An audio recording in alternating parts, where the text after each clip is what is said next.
Happy Valentine's, everyone. I'm sorry that I'm not with you guys today, but I am going to do your notes with you through a video. So if you could please turn to page 17.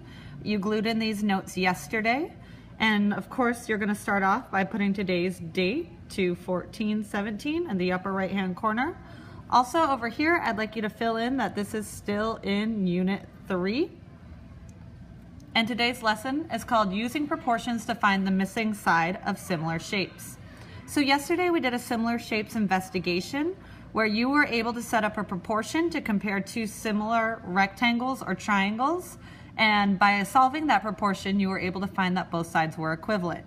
Today now instead here are some similar shapes, but now notice that we have a missing side. So we're going to have to figure out what that side's supposed to be.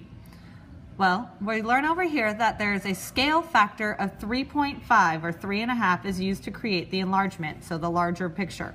So we're going to use the scale factor to find the value of x. The way that we're going to do that then is that's telling us that if I'm going from my short side to my short side, I'm multiplying by 3.5. And if I'm going from my long side to my long side, I'm also multiplying by 3.5.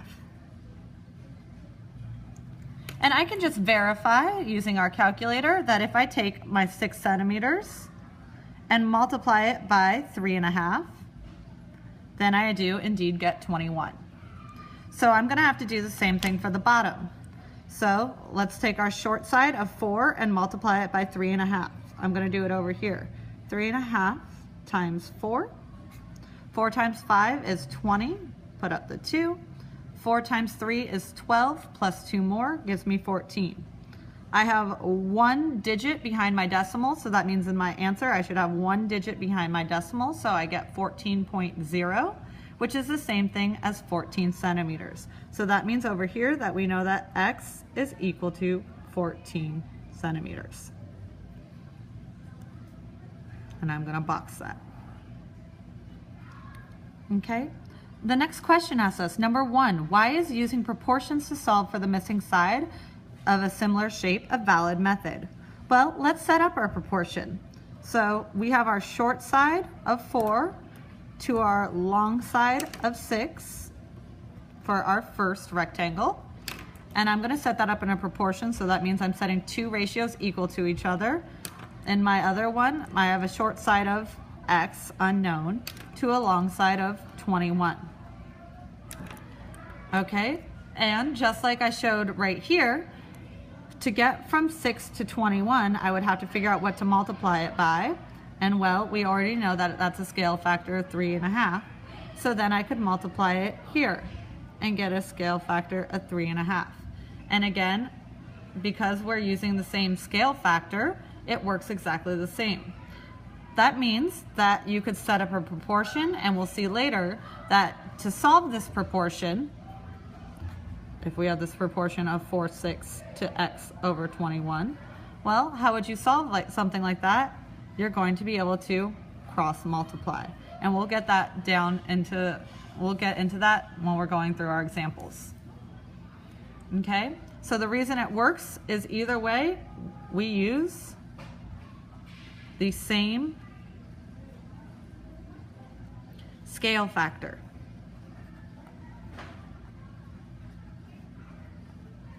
Okay, either way we're using the scale factor of 3.5. All right, so how can we determine that two shapes are similar? So if I'm looking at this shape and looking at this shape, we did that yesterday during our investigation. If you're wanting to figure out if they are similar, then you are going to set up your proportion. So set up a proportion.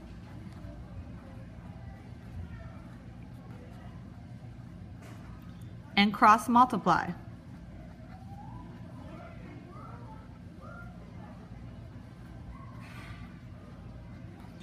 Just like we did yesterday. You can set up a proportion and cross multiply.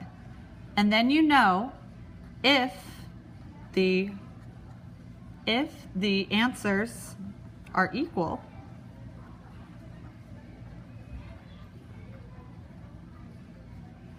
if the answers are equal when you cross multiply, if you get a true statement, then you know the figures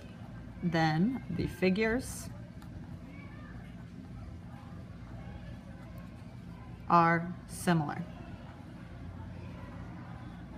Okay? So set up a proportion and cross multiply. If the answers are equal, then the figures are similar. If you get an unequal one, then you know that they are not. Here, we're assuming that all of our figures are similar. Okay, so again, I said we are going to set up a proportion just like we did up here to solve this. So I'm going to put my short side over my long side, 4, 6. And the reason I'm doing short over long is so that this is matching. My 4 and my x are matching, so they're both on top. They're my two short sides. And then my 6 and my 21 are matching. They're both on the bottom. They're both my longer sides. I'm going to cross multiply. So that means I'm doing 4 times 21. And I'm setting that equal to 6 times x. 4 times 21, well, 4 times 20 is 80, so 4 times 21 has to be 84. And I'm going to set that equal 6 times x is the same thing as 6x. Well, we just set up a nice one-step equations for ourselves. 84 equals 6x. Remember, this means 6 times x. To solve to that one-step equation, we're going to divide by 6 on both sides. I'm not going to make you do the math out by yourself today. I'll just show it to you on a calculator. If I take 84 and divide it by 6, I get 14.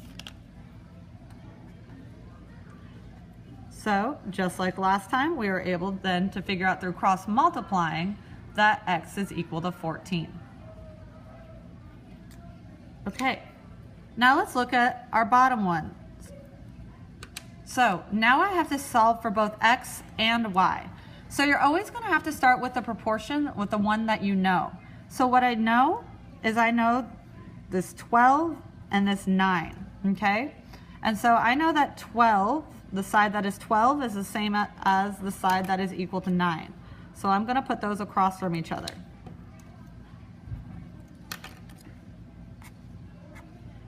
But now I'm going to solve for x first. So if I'm looking at x, the side that's the same as the x is our 28. So that means it's a 12 to 28 and a 9 to x ratio. Again, I'm going to have to cross multiply to solve these. So I have 12 times x, which gives me 12x. And I have 9 times 28, which I'll just do on a calculator, gives me 252. To solve this one-step equation, I'm going to have to divide both sides by 12. And 252 divided by 12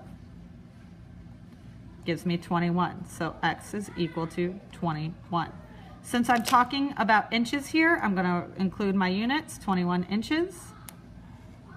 Boom. So that means that over here, this side must be 21 inches. Okay, now let's solve for y.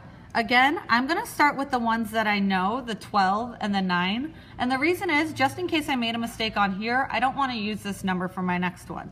So I'm still going to start with my 12 and my 9, because I know that those shortest sides are equal to each other.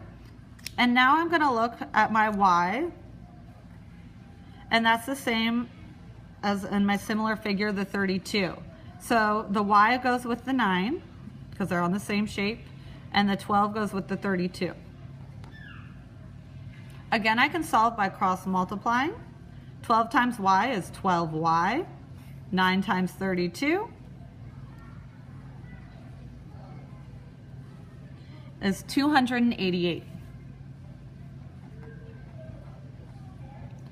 Again, I have a one-step equation set up for myself, so I'm going to divide by 12 on both sides to get y alone. And 288 divided by 12 equals 24. So y equals 24, and again, we're talking about inches.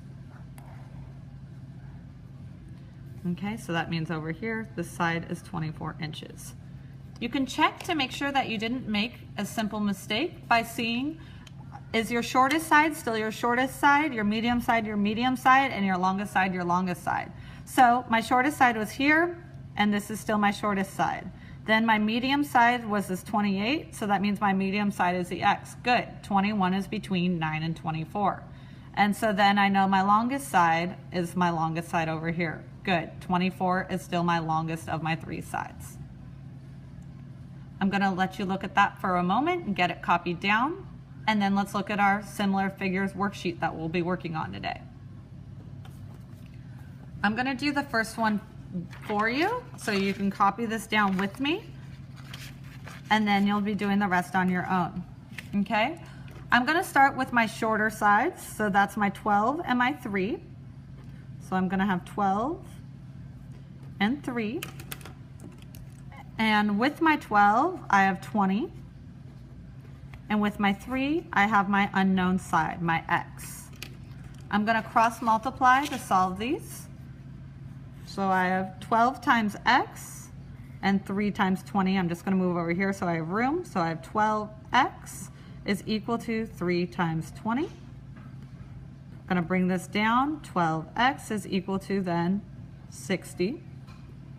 To finish this one-step equation, 12 times X, the opposite of that is to divide. So I have to divide by 12 on both sides. This leaves me with X, and this leaves me 60 divided by 12 is 5. So that means that this missing side has to be 5. Go ahead and check to see if that's on your answer key. It is, so we did that one correctly.